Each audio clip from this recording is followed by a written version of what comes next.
2 a.m. in Vegas, and we're here at the Unlimited Eggs FaceIt Major,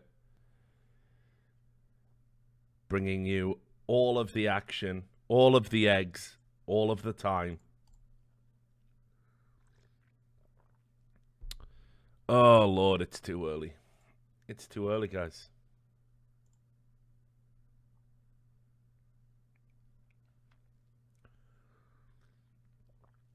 So I'm just waiting on the game to be added to GoTV because it's due to start in 2 minutes. So why wouldn't it be on GoTV? But anyway, yeah, so it's pretty early. Obviously, I talked to Duncan after Buy the Numbers. He's going to drop by at some point today. I don't know when it'll be. He likes to have a lie-in to the afternoon. But we've reached out to the rest of the crew. Obviously, Vince. He'll probably swing by. We got Launders who said he's going to drop by. Reached out to Steele. So I'm pretty sure over the course of the day, the guests will get better than yours truly. But it does give you guys an opportunity to sort of ask some questions. Thank you very much, Ollie PFC. 12 months in a row. Thank you. You've made it to the year club. So yeah, I wanted to get Steele in. I don't know why he's not doing his own alternative stream. Be better than me. But we'll wait and see. But yeah, hopefully Josh will swing by. Always good to get his insight. Great mind when it comes to the game. But yeah, we're just going to be playing the waiting game, waiting for the GoTV to get added. Am I leaving the major VOD up? I don't know what that means, Eris. Do you mean the No Majors Club? If so, yeah, I've just been leaving them up. No problem. No problem there.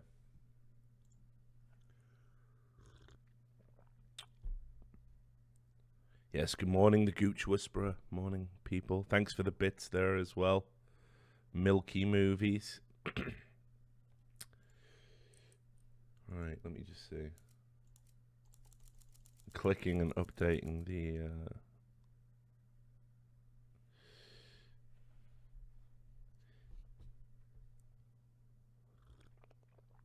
the players have disappeared. It's the players' fault while we're not starting on time. Of course it is.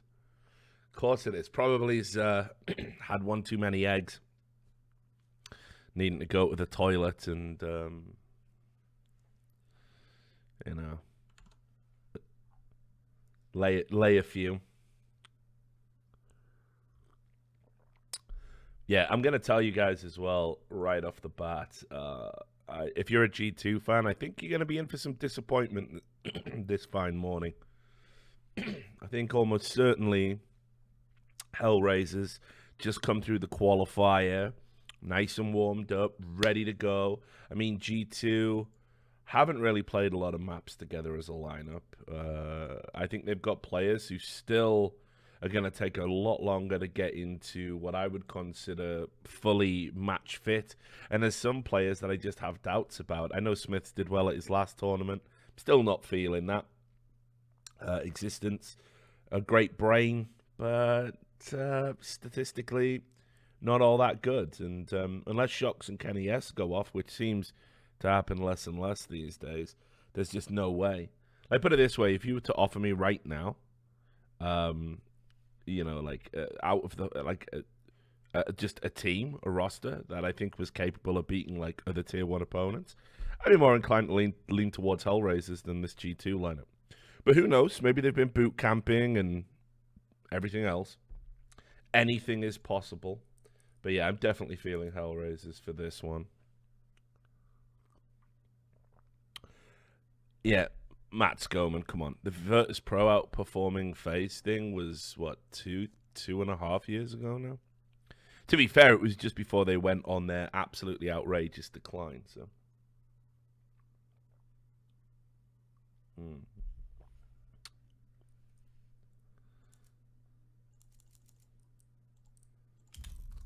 Alright, I'm still clicking buttons here. Thank you very much for the Twitch Prime there. London TM. Oh, sorry, Landon TM Live. You're not from London. Good for you. Means you're not going to become a victim of knife crime. So.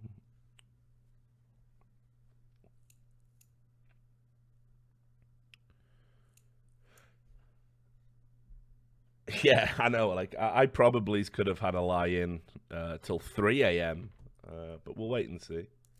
I mean, just the fact that no one's on the server right now and the server's not live is like a terrible start to the proceedings, isn't it? Will there be any guests? Yes, absolutely. There will be guests.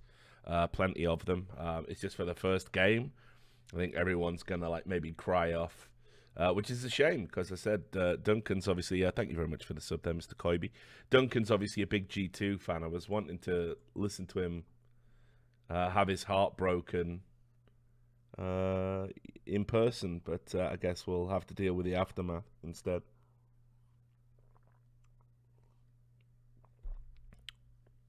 Stream's already died for 5 minutes as well. Get Mo on. All right, I'll message Mo again. See what he's doing.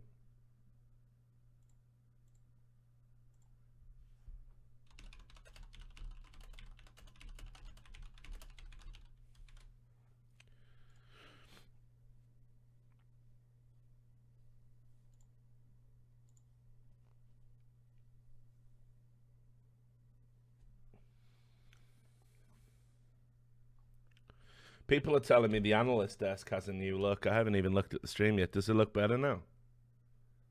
Does the analyst desk not look terrible anymore? The only one, or one of three. Okay, oh yeah, it so does I'm look gonna better. go for Hellraisers as well. That leaves you, Dan, to fly a flag for the French if you fancy. I was actually thinking yesterday when I was looking at all the matchups again, I was thinking to go for Hellraisers. Yeah, it does look a lot better. They fixed the lighting a little bit. Still a little bit orange for me.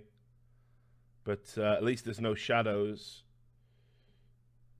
So, yep, they've definitely slightly upped the production. So that's good.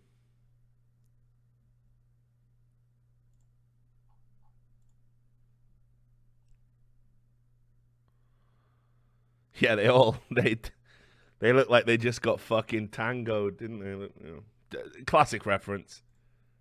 90s advertisements for soft drinks. The wardrobe seems to have lined up as well. Yep, they definitely. It's interesting, isn't it?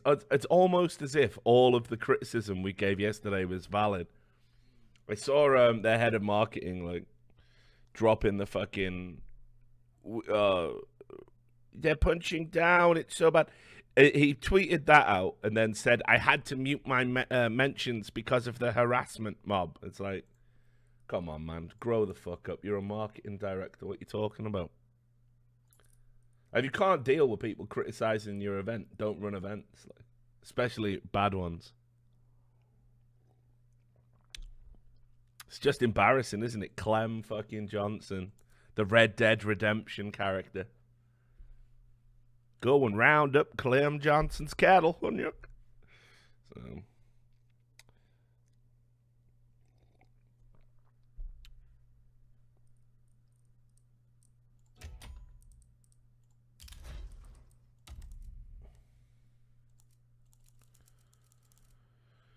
Do I think FaceIt will ever get a major? I was here Sunday.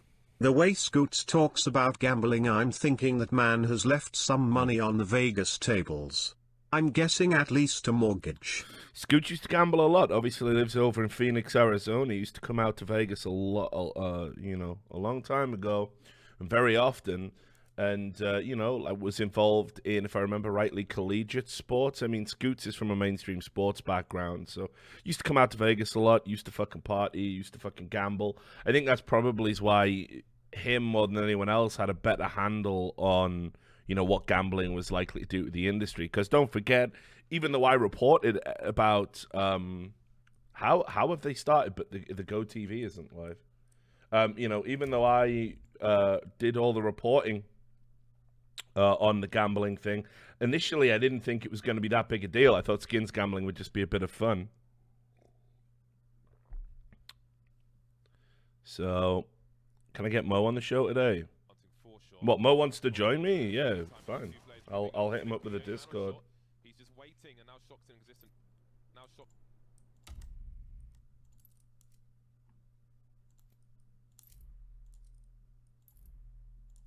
I mean, there's just nothing in the... There's literally nothing in the Go TV.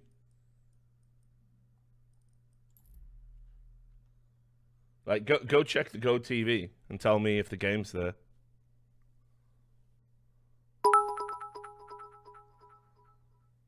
Because it's not there for me.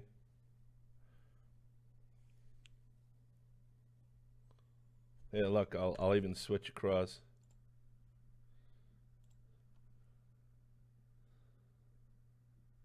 Just restarted it. Look. It goes challenger stage, group stage. Oh, here it is. I'm an idiot. Sorry.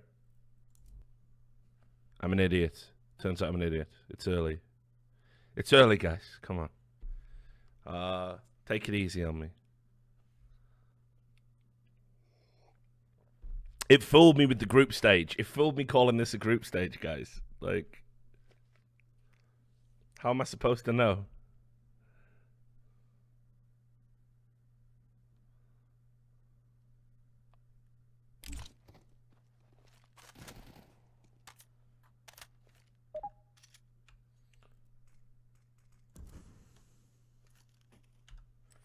All right, so we're into the game. I'm going to quickly just Alt-Tab out and try and get hold of Mo, so you'll get a little bit of lag here.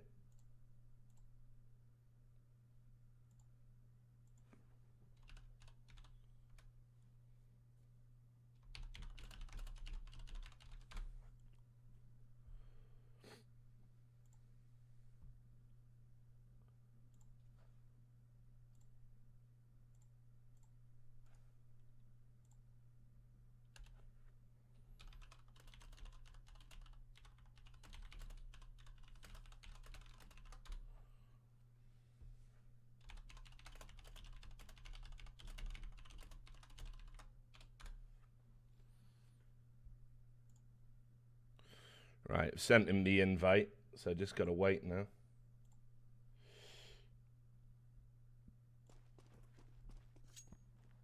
So who wins? Definitely Hellraisers for me. Don't let this pistol round fool you. Smith's stat pattern with his eco frags.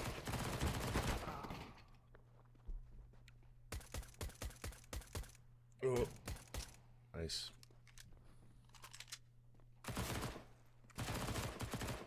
Put it this way, the one thing you will have out of a G2, any existence team, is utility. Like, he is insane with that shit. Like, I remember, if you watch, like, every team he's ever been on, it's always been the one that has, like, the highest average opponent flash time and stuff like this. It's just something that he has always dialed in on, going right back to when he became in-game leader of Very Games in, like, 2009 or whatever it was, 2010. Just that type of guy.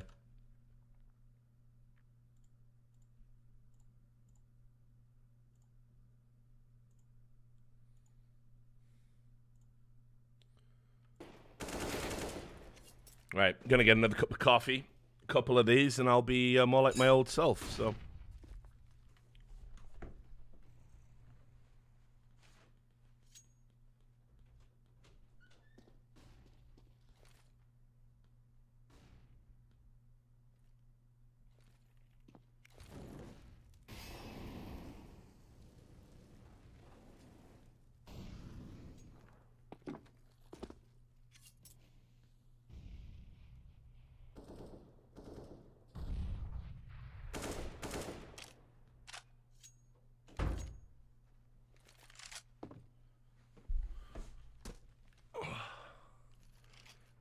Right.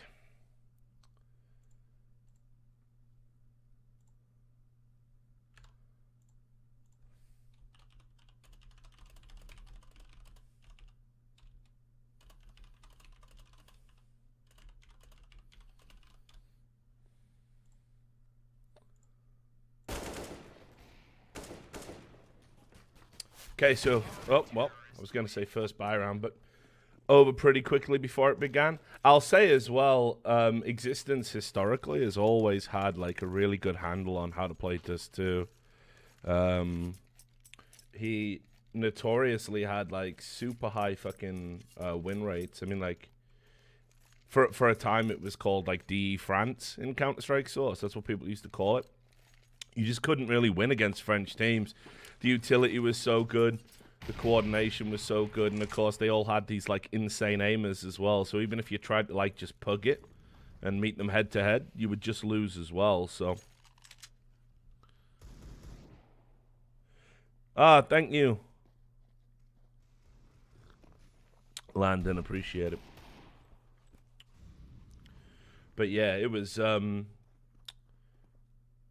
always a tall order. So I don't know if Hellraisers have maybe missed a trick here, and this is a bad veto. It definitely should skew things slightly in G2 Esports' favor, honestly. But I'm going to stick to my original prediction, not change it up. ESEA and Woxic have been teeing the fuck off.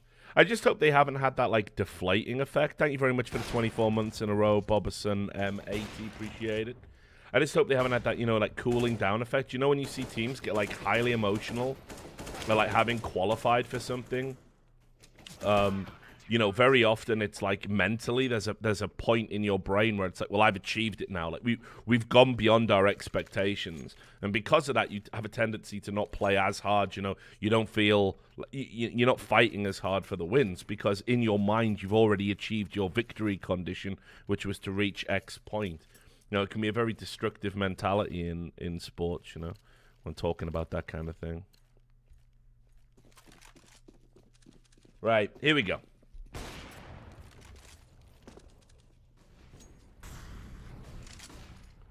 Oh, the title still says BTN. Holy shit. Right, sorry guys. This first game's gonna be a fucking shit show. While I just get this sorted.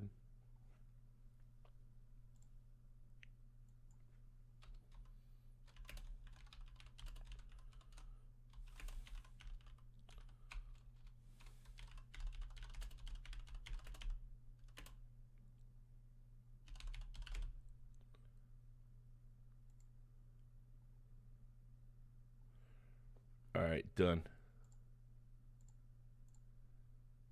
Done and done.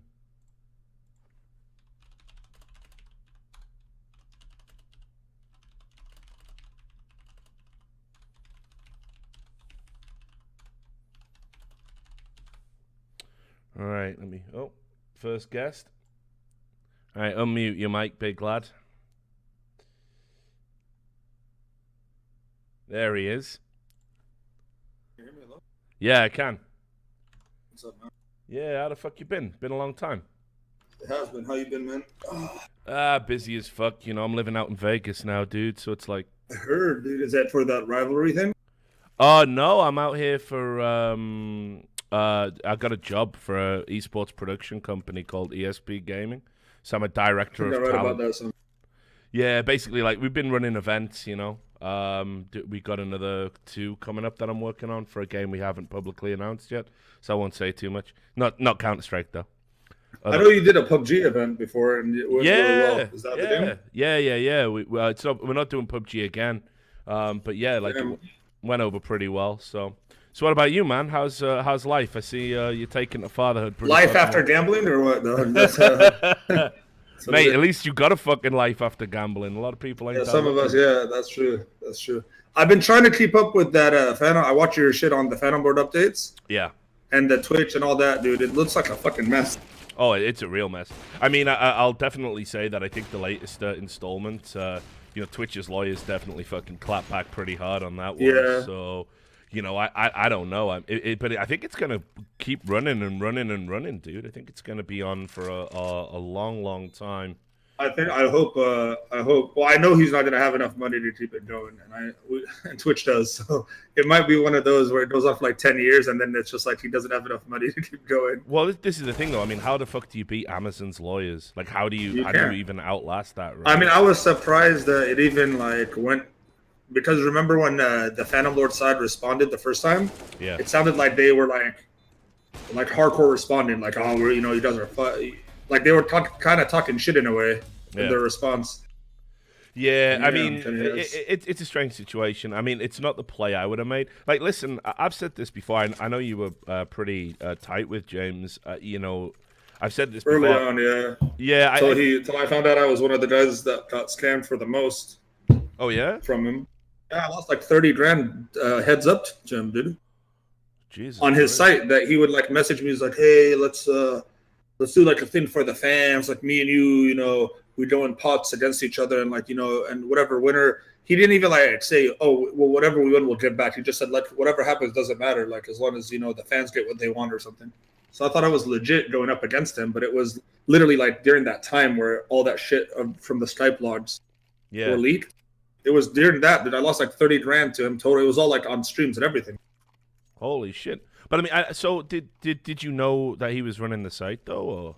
No, I kept it. I had my what's it called? Suspicions. What am I trying to say here? Like suspicions, yeah. Because I kept asking him. I was like, dude, like, why aren't you doing like when you're a big streamer, you get offers from a lot of sites, right? So I was like, why are you like just on this site? Like, do you have? And he wouldn't put on any other site. So to me, I was like, are you like? He's like, no, dude, I really like Jarvis and he's good to me. He was trying to say he wasn't even sponsored by them at some point. So I was like, well, that's bullshit. But I didn't know anything about like him and Care and everyone, and it makes sense now because like they were always like trying to get people on the site to play against each other. Jesus, what a fucking mess. I mean, look, listen, you know my thoughts on it, dude. I'm fucking glad you're far away from that business. I think greed and. Well, I mean, there's a whole the VGO thing is like a whole other thing, dude. And, don't even get me started on that, brother. It's like VG. I think OP Skins owns it, but I'm not like I don't have proof. I just think. I think a lot of people have said that, right? Because OP Skins, I got sent value on it. Yeah, I got sent some leaked emails where they were talking about something similar to what VGO sort of became, and I just never published them or did anything with it. I'm trying to stay away from all of that, man. It's not good for the fucking heart, you know what I mean? It's like I'm gonna die. I'm already gonna die pretty young. You know what I mean? Like I fucking don't need to shave 10 years off investigating scam the thing is, all the websites that were CS:GO sites are now like VGO sites because it's like because that was the main moneymaker for OP Skins anyway. Like a lot of people don't know, but like OP Skins made most of their money through gambling sites. Yeah, most like the bulk of their money came from 100%.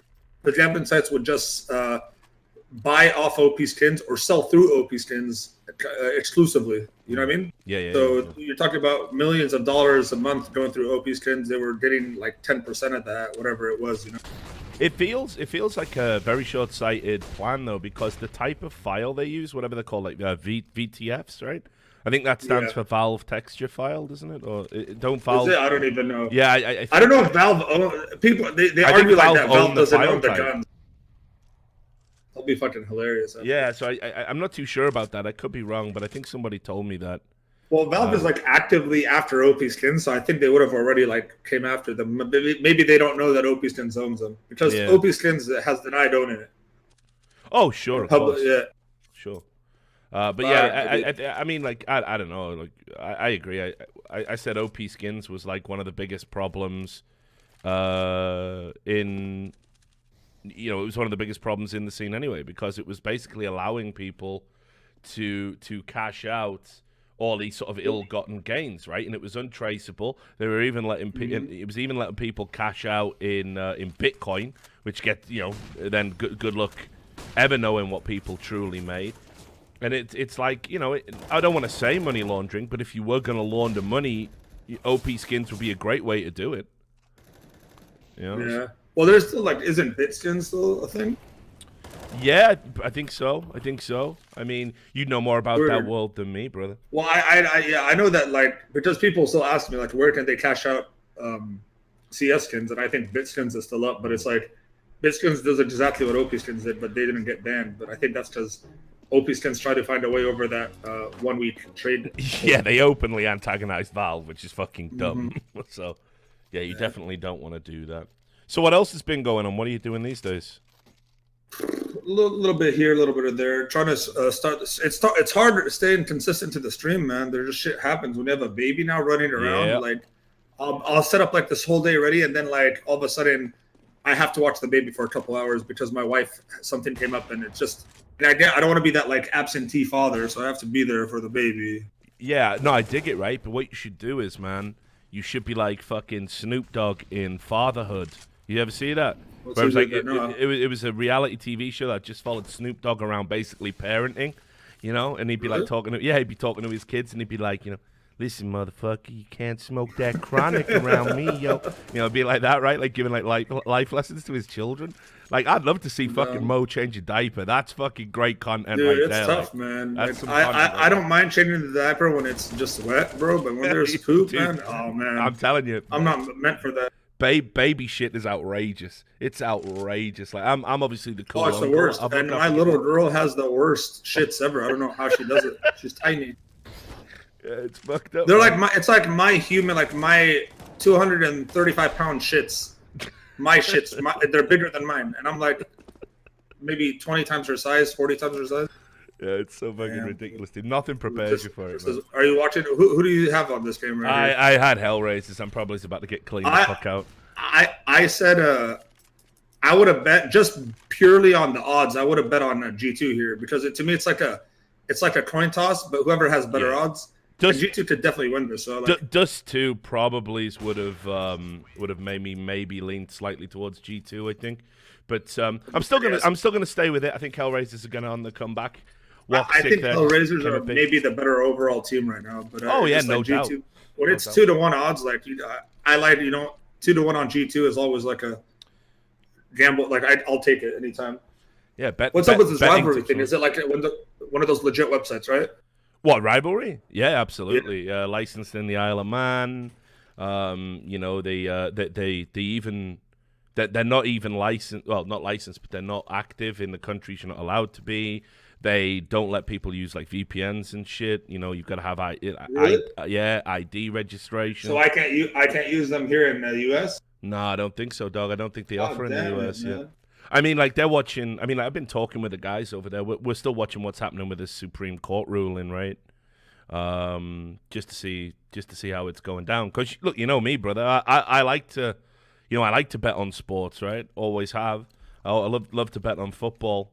And we don't have anything like that really in Counter-Strike. We're getting there now. But all that skins betting stuff was just fucking. I don't know, man. It just always felt like the house always fucking wins.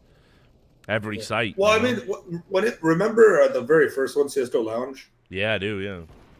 That one wasn't like really, that was just like betting on matches, right? But then that caused a lot of people to start throwing. Remember, like early on? Yeah, well, I mean, and there's a lot, like, too, like you personally know, there was a lot of shit that never got uncovered. Oh, of course. I mean, I've still got a pile of it. I'm gonna write it all up. Burn it, dog. What's done is done. Burn it. No, but I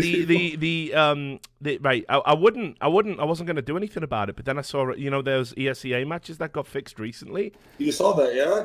It's like how the fuck, right? How the fuck is a game that has Hades in it being streamed by Verizon not immediately up for suspicion when those were the guys from fucking Inner Circle? Like, why isn't that immediately like, wait, we're gonna watch this game?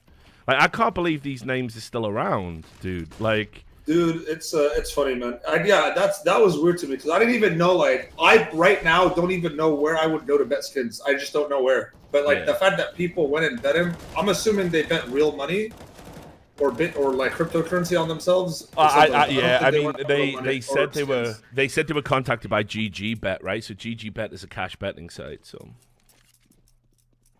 So yeah, I mean, but that was always going to come, right? I mean, I'll say this about CSGO Lounge. Yes, it encouraged throwing. Yes, it had a lot of endemic fucking problems that it didn't really fix. Yes, the staff themselves were kind of complicit in a lot of the match fixing that was going on. But at least it was all self-contained. It was traceable. There was betting logs, right? Like, I could reach out to CSGO Lounge staff back in the day and say, this game's suspicious. Can you give me all of the bets, the betting patterns? And they'd be like, yeah, sure, we had a bet on this account and this account and this account, and it was from here. How many would you say from the ones you uncovered early on? How many were pro tier 1 teams at the time?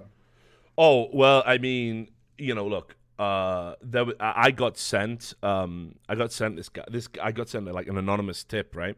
And in it was a folder, and he said, I'm in a private Facebook group with several professional players. And basically, this is my betting pattern, and it was like 40 games, and he'd won all of them, and they were all like long odds, and these were all tier 1 pro games. Now, obviously, he could be pulling my leg, and he might just have got really lucky. He might just be a really good bettor. But some of the teams that were involved in that, he was saying, you know, we had pro players basically in the Facebook group saying, you know, hey, we're going to throw a day. Can we get a cut of some skins? Yeah, basically, like, these were top teams at the time in Europe. Like, this is what I always said. You know, there was some very big names that I'm 99.9% sure got away with it. And then you had guys like Pimp come out and say, yeah, we were offered to throw all the time. And I mean, that's another thing. Like, pro players were literally just getting messaged by like these skins merchants, guys like Stormberg, that guy who was you know, running CS:GO Wild and stuff, and just be, you know, like, was an admin on CS:GO Wild, and just be messaged and just be like, hey, do you wanna throw today, make some money? And players like weren't reporting that, and immediately, like, if somebody did that to me, I'd be like going public, going, this guy's trying to. Dude, I remember specifically one time I got a random message from someone, like a big trader, like a skin trader, right? Yeah. He's like, hey, like, bet on this team. I didn't even know who these teams were. They're like, it was like some tier 2 or tier 3 like Euro match back in the day. Yeah. And he said, bet on this team. It's 100% like a win. Put all your, you know, I bet. I was like, fuck it, like, I'll take this tip. I put the max. Then I told some of my friends, I was like, dude, listen, I just got a tip about this. Do it. Like, I already put like 240 was the max back then or whatever. So I put 240. They put 240. Everyone ends up completely losing, like, hard. Like, we lost our bets, all of us. So I ended up, because I felt bad, I ended up paying my friends back what they lost. And then I was thinking, like, did that guy just fucking scam me? Like, yeah, they made you shift the odds. Yeah, they made you shift the odds. So I'm like, dude, did I just shift? And then he knew I'd probably tell friends. So he ended up winning a lot more than he should have, because I bet on the opposite bet. So I was like, I was like, wow. Then after that, I said, I'm never going to trust anyone's odds on anything. Nah, I mean, look, here was the other thing. Like, you know the guy Stormberg, right? I heard of him. Yeah, so Stormberg was the biggest match fixer in EU back in the day. I mean, Stormberg was outrageous. He had over 100 bot accounts. I've always said this to Valve publicly. I've said it to everyone. If you ever wanted to uncover the web of match fixing, all you do is you just look at every skins transaction from all of his 100 accounts, and you would literally have pretty much everyone in EU who ever fixed the game if you just followed the skins from him. I feel like they don't want to do that just because it will fuck the game up in the Esports. Nah, I mean, it's a Pandora's box. But when Stormberg used to place his bets on CS:GO Lounge, because CS:GO Lounge, you know, they were like, well, what do we do if we ban him? You know, because this motherfucker had crazy levels of skin in the game. No pun intended. Like, he was even talking. He was talking about running tournaments. Like, he was basically paying small, lower, like, TOs to run cups that were completely rigged. Every game in them were rigged. That was his big plan. And he wanted to own a team as well. There was rumors he did invest in a tier 1 team. And basically, the thought process behind that was, you know, if I invest in a team, I can just talk to the players and say, hey, throw here, throw there. So this guy had like tons of money and was doing all this mad match fixing stuff. And what the when did he get stopped? Well, what the CS:GO Lounge guys would do, they would wait for Stormberg to place a bet. Some of their staff, they would bet alongside him, and because they were admins, they could make their bet logs not private. So they would just hide. You know, they would, like all their logs. Yeah, so you literally did. So the staff were basically knowing, A, we've got a match fixer on our site. B, he's placing bets on our site. But C, fuck it, we can make money. We can make our own. So they didn't ban him. They just bet with him. Like, so I mean, you know, the whole thing was a fucking absolute fucking nightmare. And Verizon was even talking about that. I mean, there was a screenshot made public by Joe, my God, from the Inner Circle forums. I mean, so I'm not even talking about the shit I just know. This is public. Verizon was saying what we should do is we should basically like buy a team, run our own cups, and just fix everything. Well, when you say Verizon, you mean, is that an org? No, Verizon is a Canadian player, like a low-level Canadian player. Okay. I thought you were talking about Verizon, the company. Like no, Verizon. Yeah, he calls himself Verizon. No, it's not those guys. I'll probably get sued now. No, it's definitely not Verizon, the company. Yeah, I was like Verizon. I thought they like sponsored a tournament or something, and then like whatever. Yeah, but no, that's crazy. Nah, he's like a Canadian player who was like he was one of the founders of this forum, innercircle.cz. And basically that's how they were fucking, you know, rolling. Like, I mean, don't get me wrong, they didn't just get involved in match fixing. If I showed you the fucking Excel spreadsheets they had, you wouldn't believe how deep they went. The Excel spreadsheets were like literally had every player's Steam, every player, all the pros, all the amateurs, everyone, all their Steam, their ESEA, so they could get their pug stats. They would link, like they would message them and say, hey, has anyone got like a fucking cold? Are you guys fucking feeling good today? Have you been practicing? And the players would be like, actually, no, we're not too good right now. And basically give them the info they needed to make smart bets if they were favorites. Yeah, let me ask you this. So if would that count as match fixing? If you know the team isn't playing well right now, or if they're having problems, would that be considered like insider information, or is that illegal? Put it this way. I think if a player tells bettors how to bet and gives them information about how their team is. But no, I understand that. Yeah, if you let's say you're on a team, or you're just someone in the industry, and you realize there's this top pro team that has inner turmoil right now, and they're fighting, and they're like on the verge of breaking up. Yeah, I mean, you tell your friends that what do you think about that? Put it this way, I think it's highly unethical if, say, like somebody like me or you who's involved in the scene did something like that. Mm-hmm. More so me than you, right? Because you're just a streamer now, ostensibly. But yeah, I don't think you can ever stop that, right? Like, I mean, that goes on in sports, and I don't think that's illegal or punishable. But if players are basically talking to bettors, that's crazy. Then you know, you need to be banned for that. Like, you know, not a lifetime ban.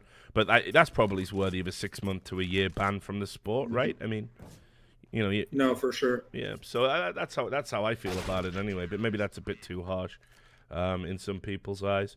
But yeah, I mean, seriously, like you say, there's still so much shit that never got uncovered, and you know, NA was fucking rife. I mean, you were around at that time, dude. I cannot even imagine. How many times you got fucking dragged into fucking team speaks and, you know, fucking Discord?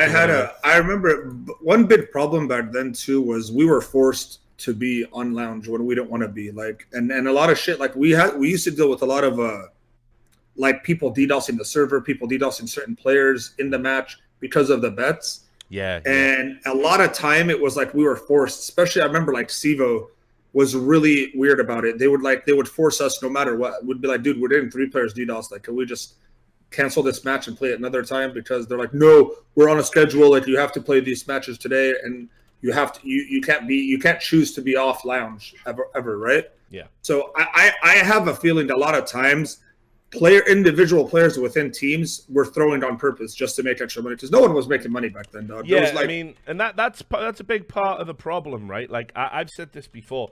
You know, you can't do like what iBUYPOWER were doing. Like, you've got the best team in NA and you don't salary them, and obviously they need to make some money on the side. You know, that is fucked up, right? Yeah. The thing is, it's like the problem with that is like if they just waited like 2 more months, they would be one of the highest paid players in the world. You know what I mean? At the time, like the timing was just so bad for them. Yeah, because they got banned right before like big money came in. Yeah. Yeah, I know, dude. Trust now me. You got players making like 20, 25 grand a month. You know, it's like I thought it's gonna die out a little bit now. You know, because a lot of sponsors are pulling out slowly. Like orgs are leaving, sponsors are leaving. I'm hoping the major. What's this major have like 225,000? That's actually good. Like, yeah. Do you think it hits $1 million? They're $1 million now, I think. Do you think?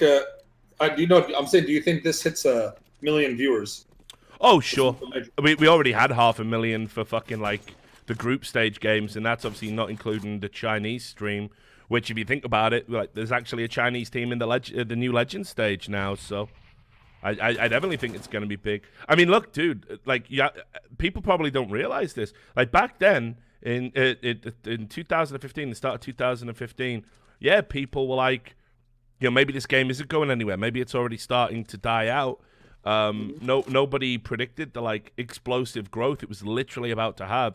I mean, you're so right. Like Josh, Sam, Brax, like, and obviously Kevin as well. Like, it's horrifying. Like what happened to them. They were on the cusp of making real money, so they wouldn't have had to basically throw their fucking careers away for $1,000. For at least for Dazed and Steel, like it probably made them more money getting banned, but not for Braxton. 100%, dude. Why do you think that? Well, for one, I know Steel how much Steel was making when he was sponsored by those sites, Slotto and them. Yeah, but I mean, he could have had that sponsorship. He could have had that sponsorship and still been playing and still been active. No, I don't think pro players were allowed to at one point, right? Like you're not allowed as a pro. You're not allowed to have. No, that's sponsors. the thing. Valve didn't implement that rule. I mean, it might be. Yeah, maybe you're right, yeah. but I don't think he would have committed. Like, look at him now. Now that he's in the scene, have you seen him stream at all? No, yeah, you're right. Well, you know what Josh is like. He always wants to win, right? I mean, which is great. Yeah, no, but I'm saying when he's like active player, he doesn't even stream. Like he doesn't care about streaming at all. Yeah. So he would have made maybe less. Dazed same way. Like they're but like AZK, and I feel bad for AZK the most because he switched to Overwatch and he switched back to CS right when Overwatch League started, and he was actually good enough in Overwatch. Yeah, I know. To be like on the team. He got double fucked. Yeah, it's so sad for him, man. Yeah. The fucking unluckiest guy in the world, apparently. Well, I mean, yeah. So here's the thing. I mean, it always seems incredible to me that, like, I mean, you know, there was other people. Like, I mean, people again, they forget this detail. The first person to out the match fixing was Shazam, right? Shazam, yeah. Yeah. Who bet on the match and made money on that match? Yeah. Right. That's the funniest part. And you know, a lot of people think he had a charmed life. I mean, I'll say this: I was always super grateful to Shaz for basically confirming what I think a lot of, you know, what I knew, what other people didn't want to believe. I honestly think as well, if he hadn't have come out and made that public statement, he might have got banned as well. You know, I think he did it so he doesn't get banned. I think he made a deal with Valve pretty much. But what about the whole Ska thing? Like, do you think Ska should have been? Because he still took place. Yeah, I mean, even though he didn't take the money. If you tell me to this day, and like, listen, I know Scar's a great kid, and he's he's a quiet dude. So and I know what it's like being in a team with Sam, right? You've played with Sam, I know Sam. Oh, man. Like he is a dominant force when he wants to put his viewpoint across, and Tyler's not the kind of motherfucker to stand up to anybody. Like, he's got his own mind. He's not a pussy. He's not a walkover, but he doesn't like conflict and tries to avoid it, especially while he's in the team. This is why he's considered such a great teammate, right? So I know for a fact that there's no way Sam would have gone, oh, Tyler's just a good boy, so we'll keep it secret from him. But so he obviously knew about it. So he played on. I heard the rumor was he was supposed to get paid, but it took long. So then when it came time that's not a rumor. I mean, mean, I'll 100% confirm it. Sure? Basically, how he got away, well, how he didn't get banned was, like, I think there was something like they were paying out through bots, and there used to be limits on how much you could pay out. So once it got to like a certain limit, the bot would like kind of temporarily freeze just to stop any nefarious activity. And basically, like, you know, Sam got his skins, everyone got their skins, and then it was like Tyler's turn, and he had to wait 24 hours, right? And coincidentally, that was when I basically published the first chat logs from Shaz talking to that journalist, saying, this is going to be a throw, do you want to bet on it? And then because that news report went public, Scar went, you know what? You can keep the fucking skins. I'm not going to take them. And that is literally the only reason why Scar has a pro career now. It was like serendipity. Like, put it this way, there's obviously something to be said about being a good farm boy, because God was very much on his fucking side that time. You know? And think about it, he went on to win a fucking major. Crazy, right? I mean, yeah, and forget the major. Like, he was salaried for the past like 4 years, dude. Like, he's fucking. He's been on the number one, at least one of the number one org, I would say, in NA for the past like 4 years, like 3 years. You know, like he's. Yeah, it's absolutely crazy. So, I mean, listen, I mean, I think he always intimated, and like, obviously, like Sam and Josh and all the guys, they all said, listen, Scar didn't know, Scar was trying to win, Scar did, because they've got to say that, right? Because they want to be bros. But I even if Scar said, I don't want to throw, you played on a team that did throw, you did know there was a throw going on and didn't tell anyone, you know, so you are complicit in some way. But again, you know, obviously I'm not like, I don't want to bring it up because why like lifetime bans? Come on. Come on, get fucking It real. is, yeah. I mean, Lifetime bans. Valve is kind of shit though, to be honest. Like they could have handled this a lot better. Like they could have made rules early on. They could have done so much. They knew their skins were like their whole thing before was, oh, our skins don't hold any real value, like real life value. That's their whole thing they stood by. Yeah, until they were forced public statement to fucking acknowledge that these skins are worth. Bro, Scala's fucking op, the souvenir op that was dropped like last major. Yeah, what was that? How much? 60 grand. 60 grand. Someone paid for it. I thought maybe you might have bought that looking to make it flip it a year later. 10. I offered to pay 10, and I got crucified because I guess there's a trading fucking community here that's really fucking. They jack off to skins all day, and I hurt their feelings by offering a lowball offer. I guess I said, "What the fuck's a lowball offer? You offer what you're willing to pay. That's it. If you don't want it, say no." The guy said no. That was it. I didn't. My feelings weren't hurt about it. Jesus Christ. But yeah, dude, like, I mean, yeah, it's like you say, Valve must have been aware what was going on. I think the biggest problem with the iBUYPOWER guys were, if they just, this is the reality, if they had just, on day one, if they just confessed, and even if they just said, we didn't throw, but yeah, we weren't trying to win, and we did have a friend play some bets on the game. Right, which isn't even the full extent of what happened, but people would have been happy with that explanation. They would have got banned from CEVO, and that's the end of it, and Valve never get involved. They denied a lot of, dude, even still on our team, if you forget, like, we were like forming a team, and we were like top 2 NA at the time. Yeah. And Dazed and his team with Hiko were the #1 team, apparently, right? And it was like us two. And like Cloud9, all those teams, they were nowhere near us. Like, it was really weird, because it was really early stages. It was a bunch of new players on those teams. And we just got fucking Steel, like, literally lied to all of us. Like, just completely, like, dude, just tell us the truth. Like, Richard, like, you remember, because I even told you, I was like, Richard, like, he didn't throw, like, stop with this. Because he was literally, like, swearing on everything that, oh, you know, I didn't do that. And then the day it happened, he's like, yeah, so fuck it, we're banned. Like, I mean, you have to understand as well. I know I was talking to you. I talked to Hiko because obviously he was in that team with him. He was on the other, and Hiko would message me. He's like, "Hey, did they throw? Like, do you know anything about?" I was like, "Dude, I don't think they did because Steel like told us like we made him like we sat with him, and so we were all 100% like behind our teammates. Like, oh, there's no way this is just Shazam because they spun it like Shazam's fucking the evil man here trying to make up lies. That's how. Yeah. And I like the first time I talked to Steel, like he was really incredulous and was like, "How, you know, after everything we've been through together, you know, we're friends and everything. How the fuck could you take the word of a scumbag like Shazam over me?" And I'm like, brother, like it's not just him, it's all this other stuff. You know, it's like no, that was it. Yeah, that was it. They just kept throwing Shazam's name in the mud, which isn't hard to do because Shazam's. He was involved with a lot of fucking shady shit back in the day. He's another guy. He literally tried to like. I remember like back in Source, he tried to download cheats for a tournament just because like he thought the other team was cheating or some bullshit. You mean he pulled a Mo? No, that was Yaz actually. That was Clown and Devour. Yeah, I'm fucking with you, brother. I'm fucking with you. Yeah, I remember that Clown and Devour thing. That was over Glocketeer, right? Funny, dude. Yeah, dude. Fuck Glocketeer. He cheated. I don't care what anyone says. Glocketeer, yeah, mate. Glocketeer, fucking that Touch My Deagle video is the biggest load of bullshit I've ever seen, apart from Foon. Ever. Yeah.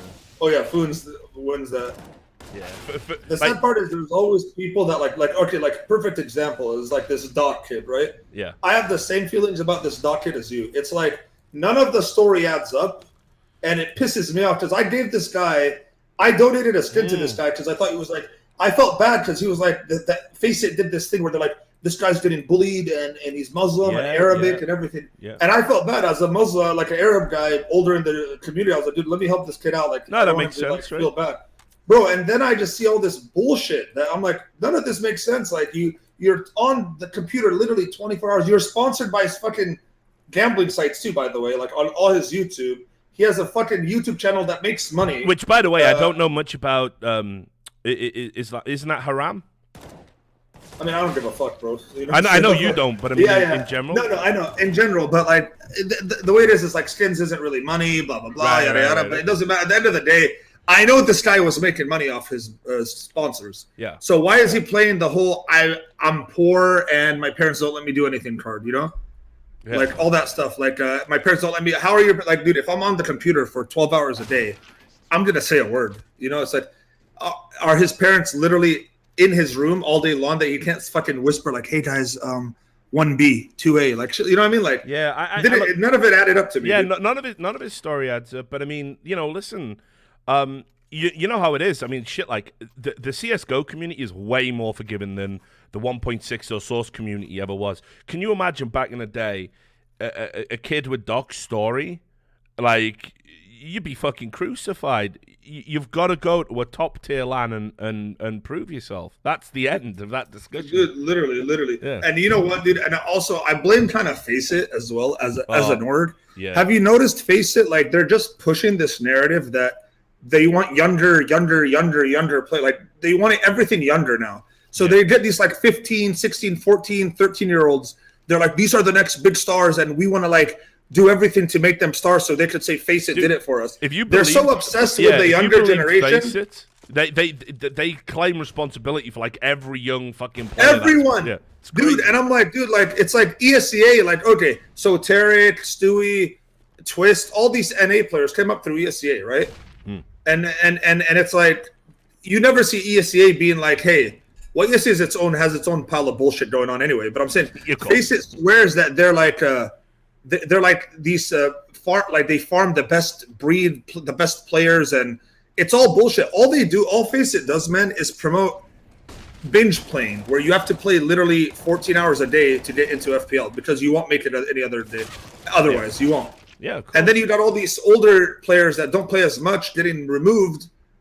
And like, fuck that. I wasn't even invited in this FPL this season for when they came back to NA for some reason, but other fucking coaches and shit were. But I'm saying there's actual pros that in the Euro scene that got removed because of this shit. Yeah. Because they're not playing every fucking day for 5 hours a day. What's the reason? Yeah, I mean, put it this way, right? Like, think about all the trouble they went to basically justify Doc being an FPL. They got a company to pay for admins to go to Holland to set up a replica of him. Why? I know. Who's this kid? I know. Yeah, exactly. Like, you know, you wouldn't do this for the fucking emperor of fucking Japan. And you know what the worst part is? All the fucking Reddit. Oh my God, FaceIt's amazing. FaceIt. That's not amazing. That's actually really unfair to every other player. It's unfair to anyone ever. It's so dumb. It's a waste of money and resources for no fucking. So because this kid couldn't land at his friend's house, you're gonna go do all this shit for him and like. And it's just ridiculous to me. I don't know. It really pissed me off. But the worst part is, FaceIt, like the Reddit motherfuckers, FaceIt thinks they're heroes now because look, Reddit approves of us. Hell yeah. Yeah, it's ridiculous, dude. And then like, look at this, guys like fucking Pronax, like a guy like Pronax, like major winner Pronax, like because he didn't play, kicked out. No, that's what I don't. That pissed me off more than anything. How the fuck are you gonna tell a guy that might be one of the best, when it's all said and done, is going to be a top 5 IGL of all time? Yeah, that's it. That's just the way it is. He's already set his part in history. You're going to tell him, oh, hey, you can't play because there's this 13-year-old that's putting in 12 hours a day and you're not putting in one. Yeah, like what? Your spot's fucking given. That's it. You're always going to be in FPL. You're always going to be in the highest tier because you know, like, your brain deserves it. You know what I mean? Yeah. So what? He's a little rusty here and there. Who cares? Yeah, it's unreal, dude. Like I say, I mean, I think FaceIt, like, they've been cruising on this goodwill that they've got on Reddit, dude. Like, put it this way, like, you're from ESEA, right? So you know how much fucking shit that ESEA get, and like a lot of it's deserved, you know. I don't give a fuck about ESEA, but ESEA also doesn't like. They don't do all this other bullshit to please the world. They care more. They don't care about what anyone thinks. That's one thing about ESEA I can respect at least. Like if they do something unpopular, they don't give a fuck. Yeah. But with FaceIt, it's like as soon as Reddit has an outrage, they like look like the Doc situation, bro. They went through all that, but they wouldn't say, "Oh, hey, Pronax, you can say an FPL because you're a fucking legend in the game." Yeah. Yeah, it's crazy. I think as well. Do you remember when? I mean, like I don't like the dude. He's a bit of a weirdo, but when Jason R was playing in FaceIt. You and Jason R had that shit, dude. That's fucking hilarious, dude. Like he's a weird guy, like. Bro, he is. I get that he's weird, but I think a lot of that like obnoxious like is like just kind of like his stream persona, you know? Yeah, he could be cool too, you know what I mean? Yeah, maybe. Like I think if you and him meet in real life, it'd be like a beer and just chilling. Like, Well, I hope so. Strange dude though. But anyway, when he was playing in FaceIt, right? Like they had admins like telling him like, Jason, stop reading subs. Jason, stop paying attention to the stream. Like it's like they're just what the fuck is this? You know what? Okay, so the reason they gave me when they first had the list of FPL, I wasn't in it, right? And the reason was like, Mo, they're like, you're not really like actively a pro, like you're not trying to play pro, so you don't care. So we want this to be like an area where all the people that want to be pro are playing. And I was like, okay, that's understandable. But then I see they didn't let Dazed in, but then they let Dazed in afterwards just by having a conversation. And I was like, well, you just said that I'm like streaming that I'm not a pro, but Dazed and Jason are the exact same way. They're not looking like Jason has said multiple times, I'll never be on the team again. I never want to play pro. I just want to stream. And I'm like, that's not a reason for me, right? Like it doesn't make sense. But that Mikey guy, it's weird because it's like, and part of me thinks it's because I didn't do their little FaceIt hub thing that they wanted me to do so fucking bad. What's that? What's the FaceIt hub? You know how Mythic did it, and now like all of a sudden all the Mythic they guys wanted you to have like one of those? A MoTV like hub where basically a FaceIt hub is just your own league using the FaceIt platform. Okay. And you get people to be premium subs on the hub. So they get to play these little, basically they play in your little league. But it's not a league, it's just its own thing. It's like Ranked S or FPL. And people pay a premium, and then you split that premium with FaceIt. That's how it works. So like Mythic, for instance, they have like, I don't know, maybe 1,000, maybe 2,000 people that actively pay like $5 a month, $6 a month, or however much it is to play on in their hub. And what do they win? They win a spot in FPLC. Maybe there's skin prizes, maybe there's money, who knows? But there's prizes every month or every month. So they approached me with this like a year ago when this was like just an idea. And I was like, dude, I'll do it. Like, sure, but like, like I got to look into it because they wanted me to do it like stop. They didn't actively say like stop playing the ESEA, but they said like you're going to need to promote it hard because you're going to be one of the only people doing the hub.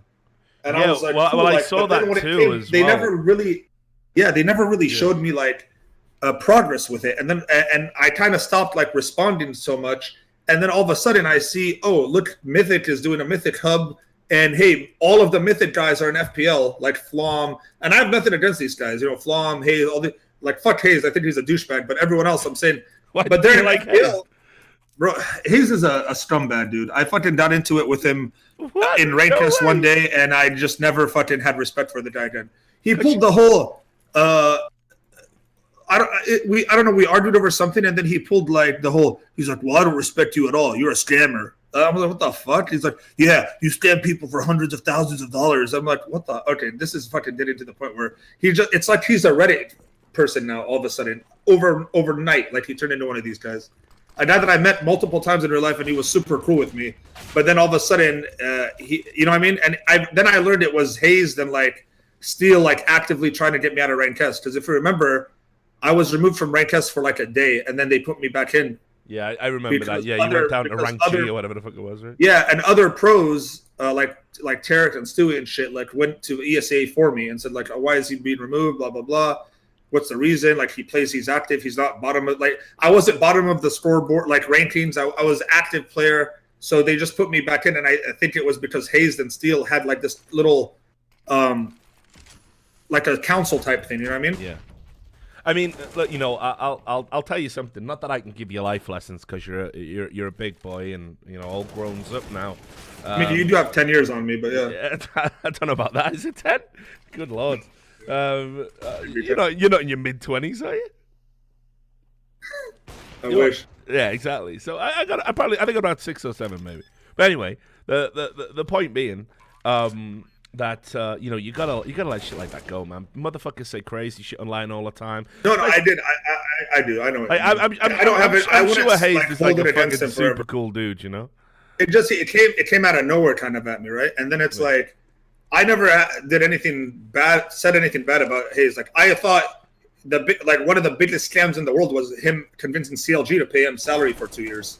Yeah. You know what I mean? When they were complete utter shit for 2 whole years, they got a full-time salary. And I never said a word about it, even though it was, that team was bullshit. Like they were a terrible team. in and out.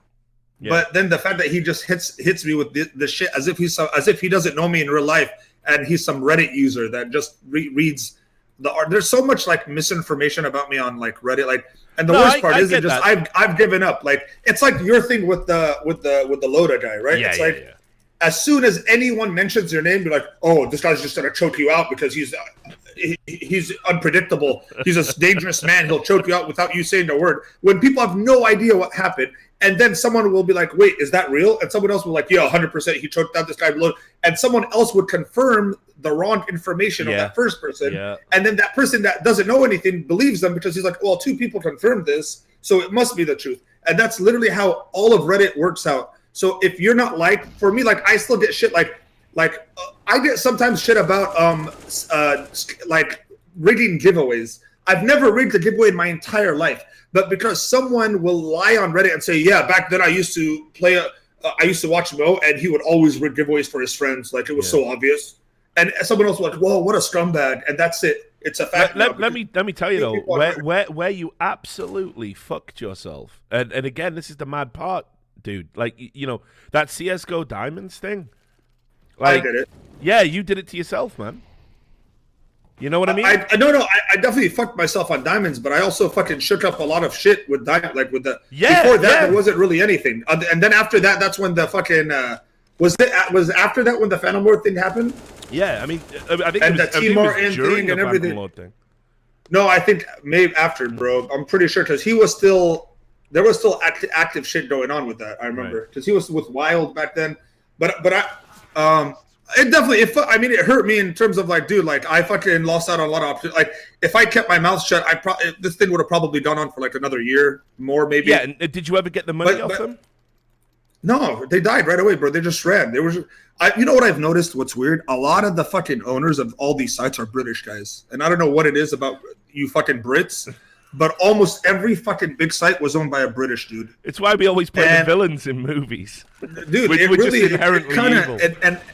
And you know what I mean? Like it's crazy to me. I was like, dude, it's like, and they knew, and I think it's because, and another thing was, you know that game RuneScape? Yeah, I'm afraid I do. So a lot of people were former RuneScape gamblers that saw the opportunity in CS and moved over. And a lot of these owners don't even own Counter-Strike.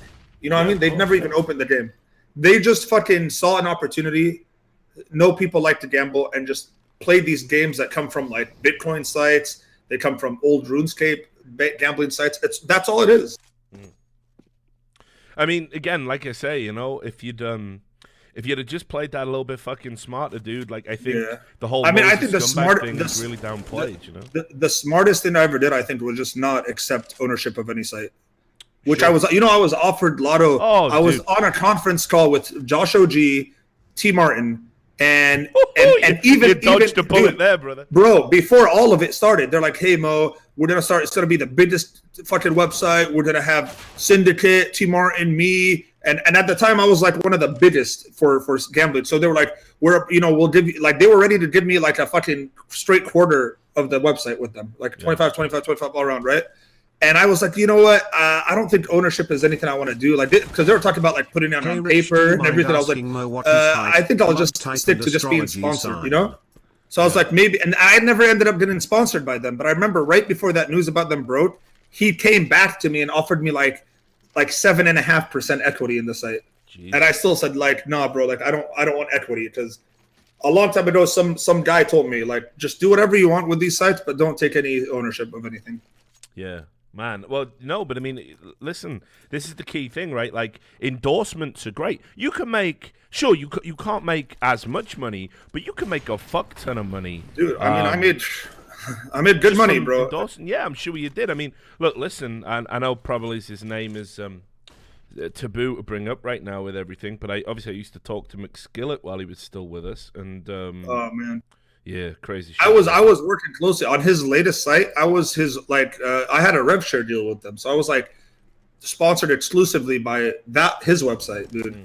And his website, like, that's why I hate when I see it. I don't want to like make this a thing about McSkillet, because that's like downer, but like he wasn't like hurting for money on any scale. Okay, so for the people that are saying he lost 100,000 to Valve in skins, and he killed himself because he couldn't stand the loss of skins, lies. bro. Bullshit.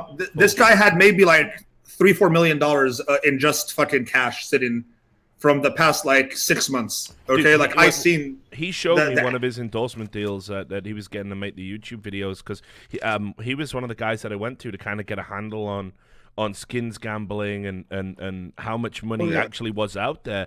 And he was like, listen, this is one of the offers I had, $75,000 a video. Oh yeah, $75,000 that per was all video. Exactly, dude. So, people, you tell me don't losing understand $100,000 inventory tips him over the edge? There's so much going on there. I can't even talk about No, it. bro, Out of it respect to the was family. it was $75,000. So it wasn't 75,000 in skins. It's 75,000 and like, hey, we'll wire it to your fucking bank account. Yeah. It's cash. Yeah. So it's not like we're giving you 150,000 in skins that you have to fucking go and sell over a fucking month period and make money. No. So it's like that's what I'm saying. And then bro, like 75, honestly, is like at the height of it. That's like a low offer. Yeah, because at 75, like I heard about I don't want figures going to some of the big YouTubers. There's a couple YouTubers that were making like 150, like per video, and you know, I mean, you guys can do the math how many videos they've done. I mean, maybe it was one of those things. Maybe it wasn't 150 every single time for every video, but dude, you know what I mean? Like the money was there. Oh yeah, for sure. And again, like I know from talking to his friends, I know he saved a lot. It wasn't that he went out and fucking blew it all. I know personally, like I had like conversations with him, dude, and he was talking about buying a house. Like, yeah, he was looking to buy like, you know, houses in like the $3 million range, right? Yeah, like gonna get he was saving up for a house. Exactly. So he wasn't like just obviously had the McLaren, but like he also bought that like used, and he bought it for like a really like a steal almost. Like it was something he bought it for like $150,000 or something, like, which was really cheap for that car at the time. Yeah. But I mean, I saw Dazed was into that as well. I did a little video on it because I was poking a bit of fun out of him. You know, he did one of those the rolls where he's like, "Oh, I've accidentally put it on green." That video is so weird to me because I don't know if that's even fake or just really bad timing or acting or. Because I've also had moments, but this isn't like a video that I would record. Yeah. When I'm on stream and I'm gambling and you're just doing so much of the same, you sometimes just zone out and realize like sometimes you put money in that you didn't realize you put in. Sometimes you miss a fucking bet that you should have put in, right? It's kind of like that. Yeah. So I don't know if he was just doing like a recording of like a 2-hour thing and then he just happened to put that 10 minutes in it. Yeah. Because you know what I mean?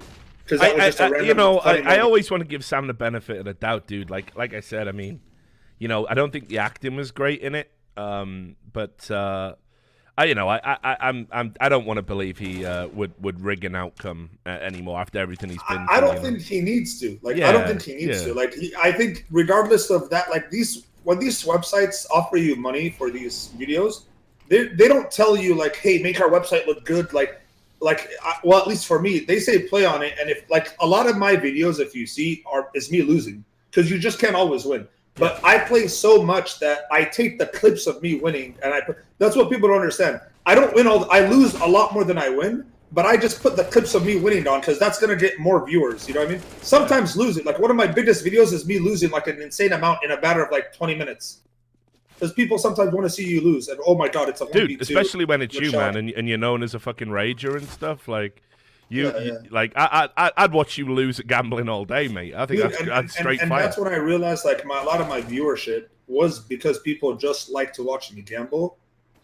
And oh shit, shots better win this. Yeah, this is crazy. Coming. Oh, baby, oh my god, if he wins it. Oh no, you're ahead of me. Oh shit, I'm ahead of you. Sorry, I ruined it. Sorry, buddy. It's all right.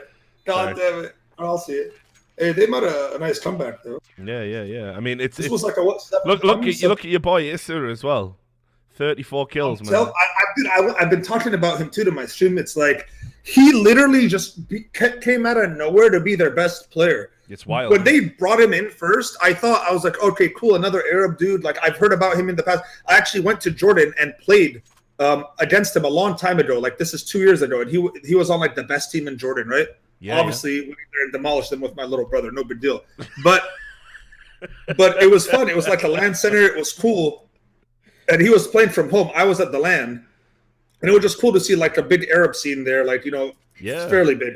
Yo, but then I've said when I this saw for his years. name on FPL, yeah, when I saw his name on FPL, I was like, dude, this is cool.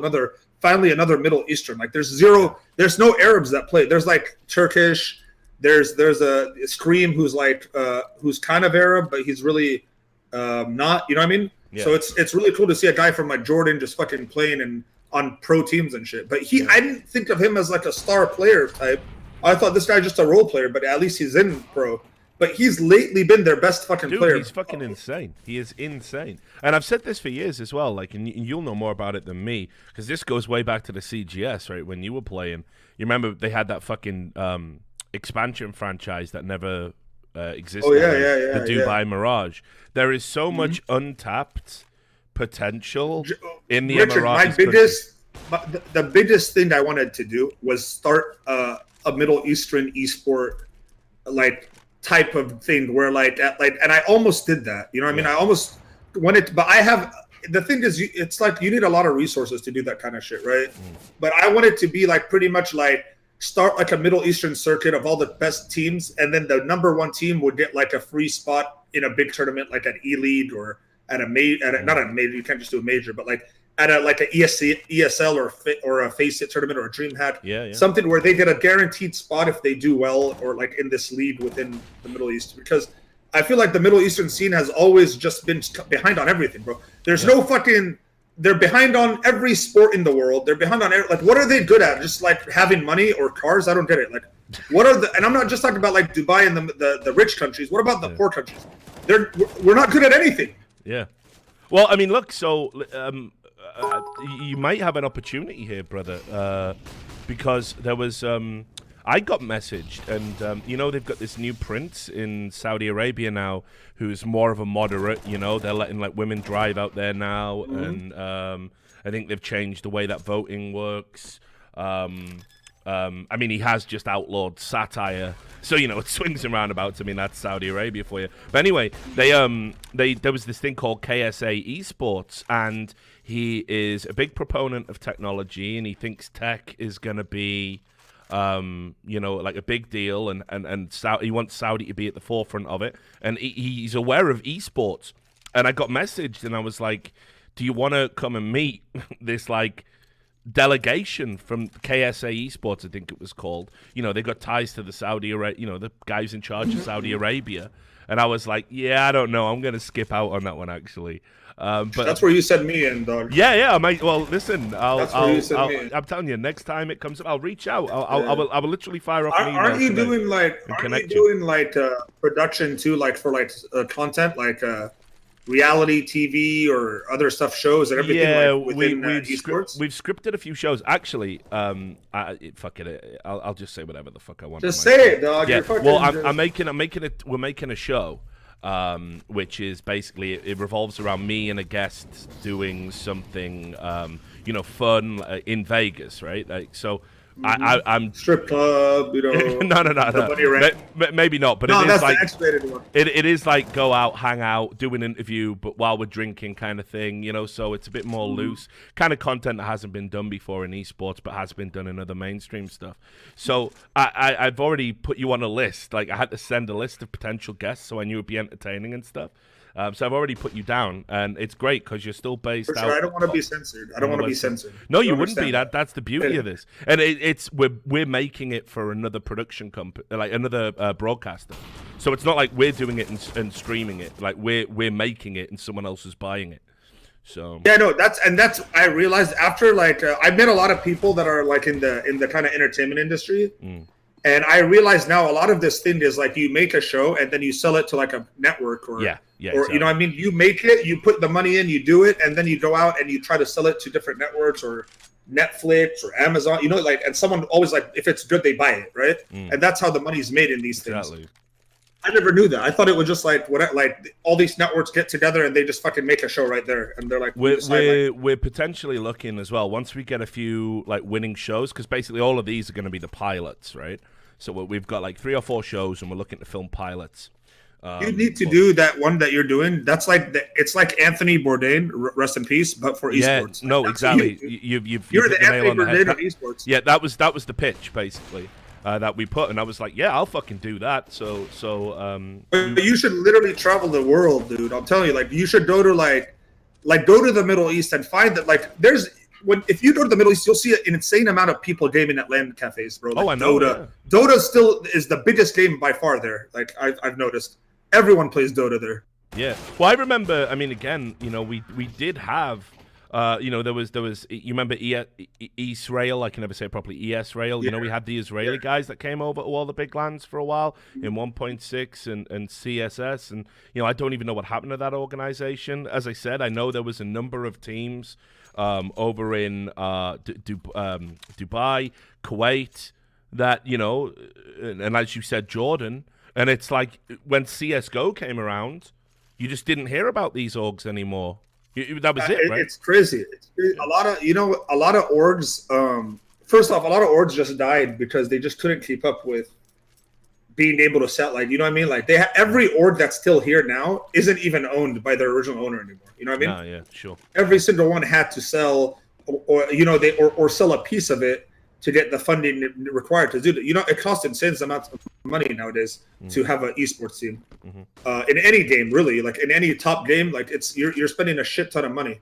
Oh yeah, sure. So I can understand why a lot of them aren't, but I just don't understand why, like you said, like the Dubai Mirage thing or the Israel, like there's money in Israel, right? Like why isn't there this pro team just being forcefully sent to these lands because they're rich? It's like the Chinese teams, like Tai Lu. Yeah, exactly. If you think about all the money in China, exactly, you've got one vaguely successful, esports organization. And in 1.6, the Chinese and Korean teams were insane. WMV, we made Fox. We made Fox. They were insane. They were insane. Yeah. I remember like all those teams, but none of them like now it's just like you said, like just Tai Lu is like okay, and then a couple others that are decent, but they're all tier 3. Yeah, that's a good point. Actually, one of the guys in the chat said you've got the national service problem in Israel. That is obviously a problem if you're an Israeli passport holder. You have to do 3 years in the military. Yeah. I tell you what, as well. I mean, like you've got some countries that have national service, right? Where it's like you just run around and get fit, like in Finland. Like you do national service, you spend 2 years in the army, you get abs, and then you come out, right?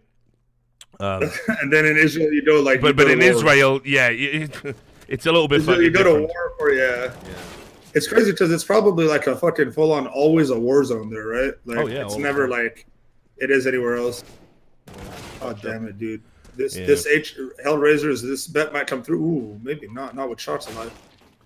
Yeah, your boy Shocks. You played against Shocks, right? Back when you were competitive.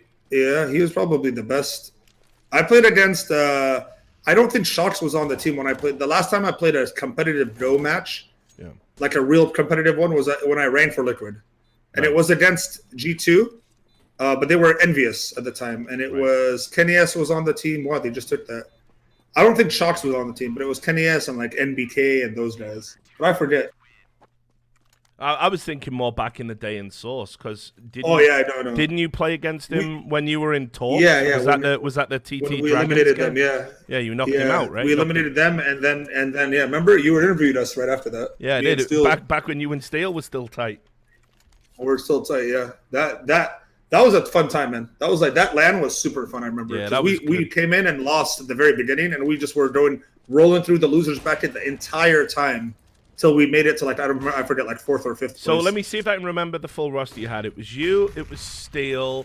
I want to say, fuck, I can never remember his name. The utility player that was always in Talk. The best utility player ever, huh? Yeah. Go on. What's his name? Say it. There was TCK. TCK. That's it. Yep. He was the main, and then there was Monty, who was TCK and Monty. Steel's best friend. Yeah, and then Frost, who's the secondary opera guy. Yeah, and I of course was Dazed's replacement. I don't know if you remember.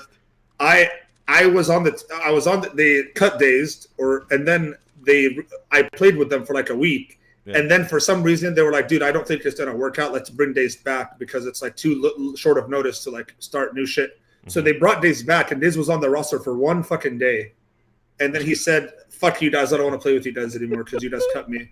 So then they begged me to come back before the LAN, and I was like, all right, fuck it, it's a free trip to fucking Copenhagen. Yeah, dude. And then we ended up having a great time. That was a sick LAN, dude. It was. Yeah, I don't think anything beats my experience for the LAN 79. Remember that? That's when I first. Yeah, dude. That's when we that's when you went with wandered. Fragmasters. We were in the middle of fucking nowhere in France. I had to get back on the fucking ferry with you guys. I remember it was like $20 for a Big Mac or something at that one McDonald's. Yo, do you remember when you got fucking racially profiled on the boat? You remember that? That happens all the time to me, man. No, yo, I couldn't believe that shit. I've never seen that up close and personal. That's called like a Tuesday for me, bro.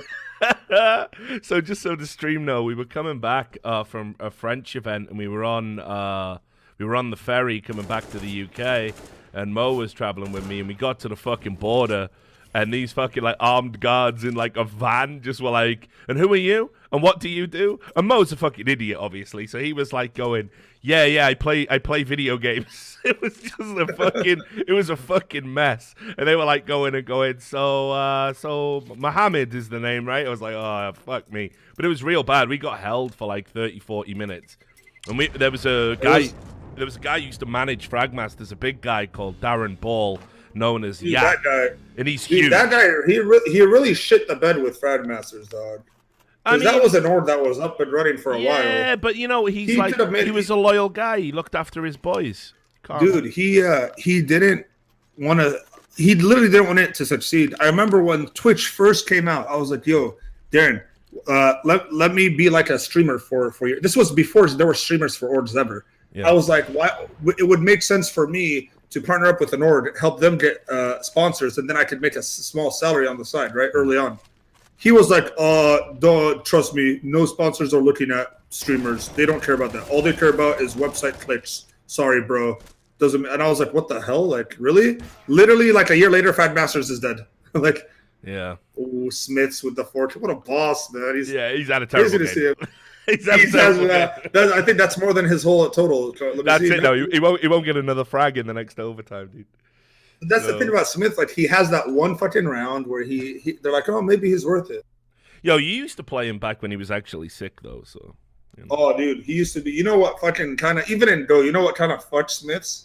What's that? The CZ update where delayed the CZ because he used to be able. Like, he was always like good for missing that first op shot, but he pulls out that CZ and insta kills you every time. So that's what fucked him over was the CZ delay now. So now when you pull out the CZ. You can't get kills anymore because unless you have like a nice 3 seconds of hidden. But he used to be so good. If you watch his old shit, he would like insta CZ everyone. Oh yeah. He would literally like almost ace sometimes. Like he'll miss the first op shot and then kill 4 with a CZ.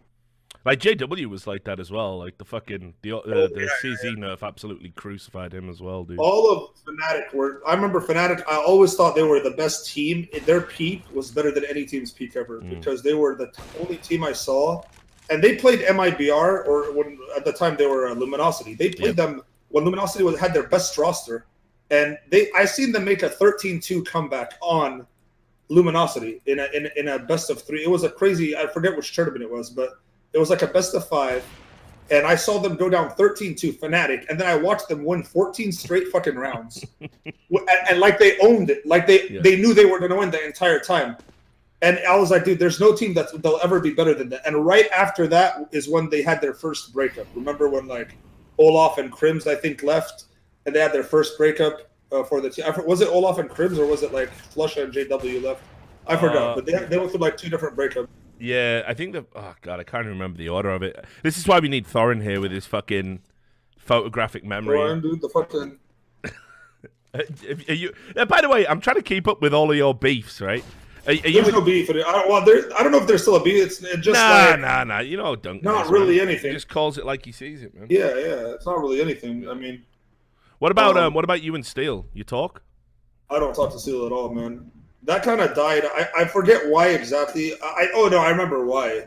It was one of those things where like when the shit. I just came to a realization that he was just like never really a good dude with me because when that whole like when all that shit with iBUYPOWER happened, I still supported him after the fact. Like, I still told people, like, it still was, you know, I understand why he did it, and I don't hate him, and I understand. I feel bad for him. Like, I felt bad for him, and supported him still, right? Yeah. And then I realized every single time anything has happened with me, diamonds, before diamonds, the cheating thing, everything, he always took an opportunity to shit on me, like publicly. Yeah. Every single time.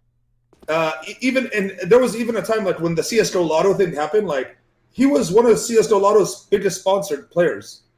And I never said anything about it. But then as soon as like the diamonds thing happened, he went and made like a commercial for CS:GO Lotto. You know what I mean? And then we all know what happened with CS:GO Lotto. Yeah. I mean, I don't know. It's kind of a tough one. I mean, I always thought you guys were a great advertisement for the fucking, community power of fucking CS. You know, like you're American, he's fucking Canadian. You're of Arabic descent, he's of Israeli descent. I know. We always had that kind of like back and forth. But like at the end of it all, I always like I realized there wasn't no real like. Maybe he has a weird way of because Josh, he's fucking like he's kind of weird, like in a way, like he's not like he's awkward. A lot of times he's very awkward when he's talking, and he's just a weird dude. But like I thought at the end of it all, he'd still like kind of still be a friend at first. You know what I mean? Like at least know when someone's going through bad shit, like to just not pile on over it. Try to be a little supportive, like they were for you. And I just realized he really never did that for me, dude. Like no matter what, like. It was always like anything that happens to me, he just publicly like does a YouTube video or makes a comment, and to benefit himself only, you know. So I was like, "Fuck this! Like, I don't need this guy anymore." That's a shame, buddy. I keep dreaming about one day when we're all playing virtual reality Counter-Strike. No, not that. Like one day when we're all playing like virtual fucking reality Counter-Strike in the fucking Olympics, and it's on television, and there's this whole new generation of kids, and we're all like 40, 50 years old. We're all gonna get the band back together like a fucking class reunion. We're gonna go on a speaking tour, and there's gonna be no need for any more secrets, lies, no more beefs, and we're gonna tell all the fucking all the great stories from back in the day and how we got to that wonderful future. That's what I'm always hopeful for. Do you think esports is going to keep on this trajectory of bigger and better? Yeah, without a doubt. I was saying this 10 years ago. I knew we were gonna be here. My only issue with that happening is like I don't know how it could happen because if you look at sports in general, right? Yeah. No one owns basketball, no one owns baseball, no one owns football. But esports, it's a bunch of different games that are owned by a bunch of different developers. Sure. So it's like, as long as it's owned by the developers, I think it's always going to have limits. So the next, what I mean? Yeah, the next phase is going to be developer-run franchise leagues that enter into partnerships with TV companies. We're already starting to see that with, the Overwatch League. I'm pretty sure Valve will do something along those lines for either CS and Dota. Riot Games tried to do it, but obviously they fucked up because, Riot Games are a terrible company. Rocket League have done it. Rocket League have RLCS, and they partnered up with CBS, a big TV company. So that's the next phase. We're going to see that for the next 2-3 years. Then what's going to happen is the TV companies are going to say, wait a minute, why are we doing these deals for games when we can just create our own development companies and make our own games and broadcast those? And then, these huge media conglomerates like Time Warner and all that, they're going to talk to their games development companies and that they own, and they're going to say, make us an esports game that we can broadcast exclusively. And boom, they're going to make esports-ready games that they own. Do you think those games are going to actually be, like, have people that are interested in? Like, you can't really... You can't really synthesize it, but eventually something's going to stick. Like, again, so imagine, for example, let's say I'll just use Time Warner as an example. Time Warner, huge media company. They own, obviously, Warner Brothers, make all these, games. Let's say they turn around and they say, right, make us an esports game. And they get 2 or 3 studios working on, like, an FPS or a MOBA or whatever it is, whatever the popular genre is. And then one of them works out. Yeah, and all you have to do is hit it once. And then that's the one you put on TV. That's the one to make the franchise league. And then you control the entire pie, right? But don't you think TV is on its way out, though? Like, don't you think the streaming is going to keep going and getting bigger, more and more and more? Like, you don't think Valve has a better shot of making the Valve, like what they did with the major, is their Stream TV or Steam TV? Yeah, Steam TV. Steam TV. I mean, this is an interesting experiment because, I think absolutely what that says to me is Valve are basically saying, we want to be able to broadcast our games on our platform to our endemic users. And I don't think it's going to be like, I saw some of the early reports and they were going, oh, it's a rival to Twitch. Never in a fucking million years. But they're not interested in bringing streamers in and paying them money, right, to play their games. They might do that for the Artifact launch. Maybe they might get some of the Dota talent they have an existing working relationship with. Basically, they might do it that way. But I honestly think what you're going to see probably is that they'll just be broadcasting games to people direct through the platform, and that'll be it. So, what do you think about like the whole gun violence thing? Because someone brought it up in my chat. Oh yeah, what about it? With CS, do you think that hurts CS in general just because of the guns? So yeah, and why would a game like Fortnite, which has more guns, why would that be considered? Like, here's my thing with it too, because like YouTube, right? I'd make nothing on YouTube. Nothing. Yeah, but if I had the same views I have now and I was a Fortnite YouTuber, I'd be making like maybe 10 times what I make right now because it's Fortnite. And I don't think it's like fair because they're both like shooters. They're both, I get one is like aimed at kids, but it's the same amount of shit. You know what I mean?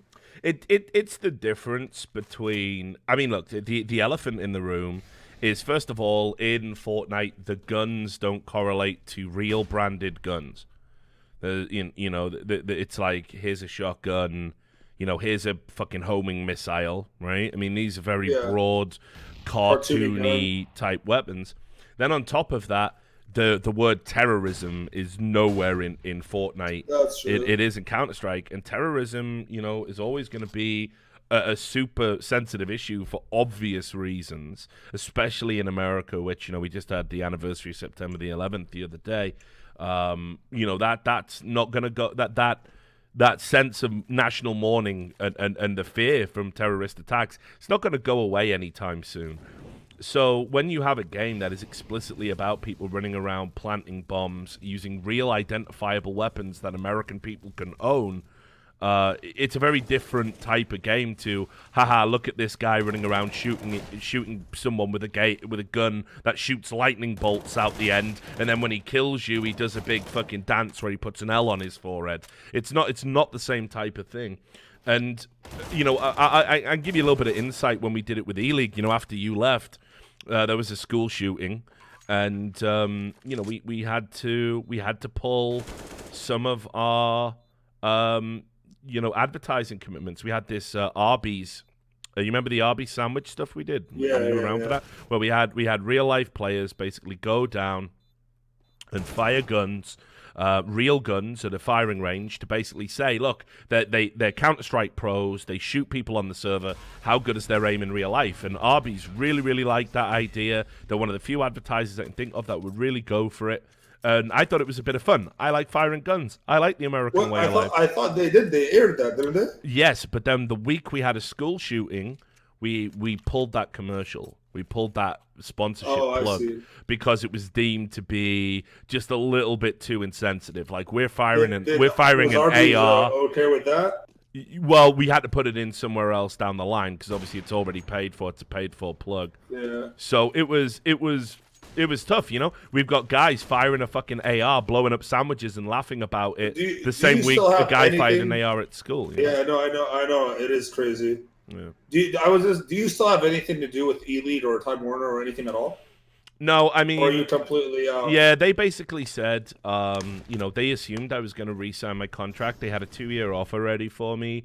And just after everything that happened with the FGC, like just constant death threats, having to spend the Boston Major. The Boston Major was like a real bittersweet moment for me. Like, I knew, I was up on the stage and I saw Cloud9 win. It was really emotional, and Moses got a little bit misty-eyed. That was like the best. That was like the best major ever. Yeah, it was so sick. It was like all the crowd cheering, all that emotion. Like, it had been a super hard slog. Everyone worked incredibly hard. I was pretty exhausted by the end, and I just remembered like how the event was really spoiled a little bit by the fact I had to walk around with a bodyguard the entire time. I couldn't just do what I usually do. Like, how I roll at events. What happened with the FGC or like that fight? Well, who are these people and what happened? Basically, the FGC are super sensitive about two things.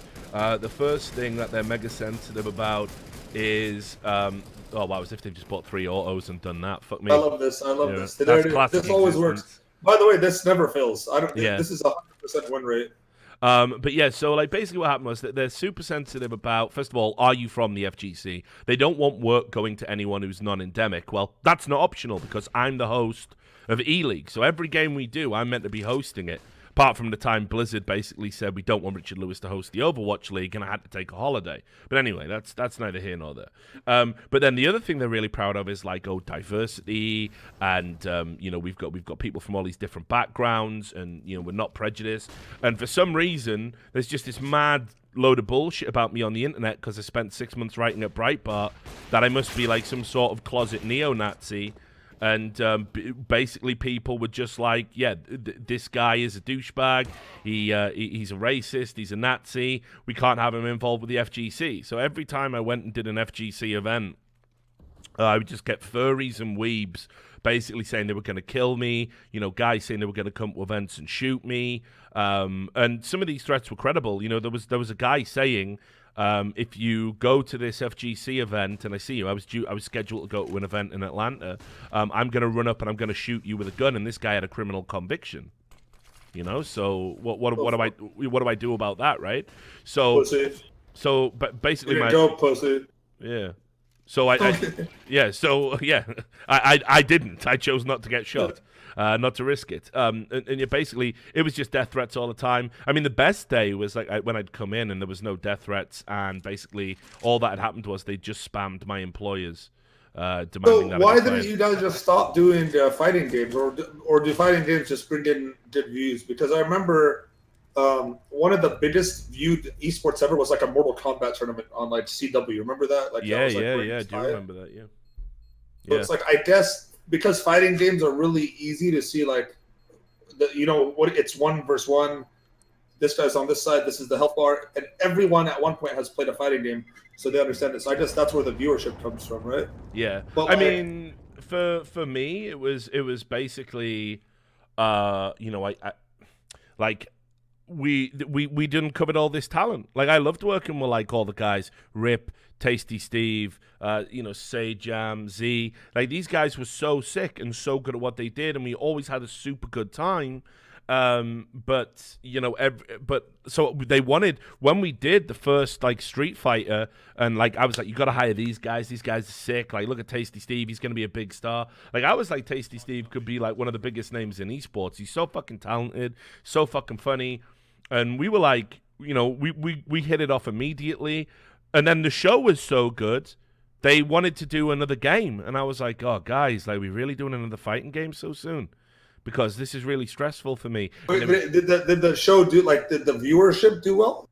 Yeah. I mean, you know, especially by FGC terms. But some of our most watched shows on E-League, like our Nielsen ratings, right? Some of our most watched shows was that season where we did the you know, the FGC games, and you know, and that was because Tasty Steve was great, and Sajam was great, and Rip was great, and Z was great, and so we kept doing it because the show was so good and the ratings were good. And I was just in the middle every time we announced we were doing another season.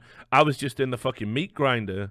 You know, I was like literally just being told, you know, basically like, yep, there's just another 50 people threatening to kill you. So if you know, we like every event we had in the studio, like obviously it's a TV studio, so we have like metal detectors, we have you know, we have obviously on-site armed guards, but like we didn't do any of the we used to do. You remember the fan meetups we used to do in the season 1? For E-League, you know, when we used to go up and sign everyone's mouse mats and all that. We simply couldn't do that for the FGC. It was too risky. People were worried that I might get a knife plunged into my face. What did people not like about you? Is it just because they just like just because, you know, the cardinal sins. I'm not FGC. I spent 6 months at Breitbart, and I allegedly choked a 13-year-old Dota player, you know, at Hell in the Cell DreamHack 2015. Yeah, you know how it is. So and then someone confirmed that you did, that he was 13, and you did it, and then everyone believes it. Yep. So that was it. and you know, I just had to keep putting up with that. So anyway, back to the point, when it came around for contract negotiations, like E-League were absolutely sure I was going to sign, but I was like, listen, can I fucking cope with this? Like, I'm gonna blow my own fucking brains out if this is my life, you know? Like this. I mean, realistically too, it wasn't even worth it too, man. At that point, like. No, I mean, it's not like they were giving you millions of dollars. Yeah, exactly. E-League paid me very well. You know, it was a good 6-figure salary, but for the levels of stress I was being put through as the face of the broadcast and dealing with all of that, it certainly wasn't worth it. You know, I left E-League, I joined this company, I doubled my salary instantly by joining this company. You know, because my stock was pretty high after the major and stuff. And now, you know, I pretty much work from home except when events are on and things get a little bit more intense. It's just a lot more relaxed, and I don't have death threats to deal with every day for now. Do you have control over which games you guys do? Yeah, I mean, listen, the thing is, I think probably down the line we'll do something in the FGC, but I just won't be on the broadcast. That's the other thing. I can just pull myself out and say I'm not going to do it. So, you know, get Tasty Steve, get Say Jam. You know, that's all I have to worry about now, like just the hiring process. So that's another thing, by the way. If we ever do a Counter-Strike event, which I'm sure we're gonna do, you know, I'll be sure to get you in if you want to do some more analysis work. Wait, so you guys are actually doing like tournaments? Yeah. Are you gonna do tournaments for like Brent, like FaceIt or ESL or them? No. They're our tournaments. It's the World Showdown of Esports, and basically how we do it. Why don't you do something in the Middle East, dude? Well, you know, baby steps, right? We nailed our PUBG event. We want to do more. We've got a great studio in Vegas, and what we want to do is we want to create basically like a UFC style promotion. So how it works is like, let's say you won our event, right? You have the belt, and then, you know, maybe the rank 2 team takes you on, maybe the rank 3 team takes you on, and basically like the character I play on the broadcast is I'm like Dana White, and I basically say these two, you know, if 2 teams are shit talking each other, you know, on Twitter, fuck it, let's do a money match. Here's $50,000. You should actually do it where they fight too. That'd be sweet. That'd be great rated. Mate, literally this just put a bunch of YouTube gamers in a cage to fight. This YouTube boxing shit is ridiculous. I always wanted to do this. I wanted to take like CS players that hated each other and just throw them in a fucking ring, bro. But like UFC style, like just anything goes. Because a lot of these guys aren't going to be able to be boxers, right? No, definitely not. Like, definitely not. I want to see like Shroud versus like Summit. Like take some streamers. Oh my god! I was going to do something. No one would win. It would just be. I wanted to do something to where, like, you know how you said like your thing would be like just hanged out and kind of an interview with a hanged out type of day. Yeah. I wanted to do something with streamers where it would be like the classic car one, but like do it in the fucking in the McLaren, and have like a Shroud on, have like Dr. Disrespect, have like streamers that I know like personally that would come on. But then I saw Deadmau5 did the exact fucking thing with Shroud too. I was like, what the fuck? In the same car. Video. So I was like, all right, well, I can't do that anymore. Nah, that's off. Just killed it for me, yeah. Yeah, that's. But like, oh, by the way, did you see the whole Dr. Disrespect thing? Like the house getting shot at? Yeah, dude, man, I don't know how you fucking streamers cope with this shit. Dude, first off, I'm glad. Like, I'm not even popular anymore, so that's cool with me. Like, that won't happen to me. What do you mean? I don't know why you streamers. Must still be, what are you talking about? You're still fucking big, right? Bro, when the skins died, so did my stream pretty much with it. No. And I don't want to say died because it's still like up and running. Like it's still okay. Like I get decent views here and there, but it's like, bro, all of it kind of happened overnight. Like YouTube went downhill. We'll talk later about it. But I didn't go with that other website. Yeah, well, I'm sorry I didn't catch it. The one sponsor that I have. No. Dude, you know what's weird? They emailed me, and right after I tweeted you, like I DM'd you, literally the next day. So I was like, oh, Richard probably brought it up. But it was just a random guy from your website emailing it, like from that website. So I'm in contact with the guy, but I haven't really like not everyday contact, you know. Yeah. But the other website, it's not a bad. Like they made their good website made a good offer. Just they have a game on there that goes against one of the websites that I work with for the VGO shit. Right. And I know you hate the VGO. I'm not condoning VGO in any way, shape, or form. I'm just saying all the websites switch to VGO, and that's just like what the thing is right now. Yeah. I get it. Until It's OP basically skins like full support, I don't like. Yeah. I wouldn't even be doing VGO if it wasn't supported by something that gave you money. You know what I mean?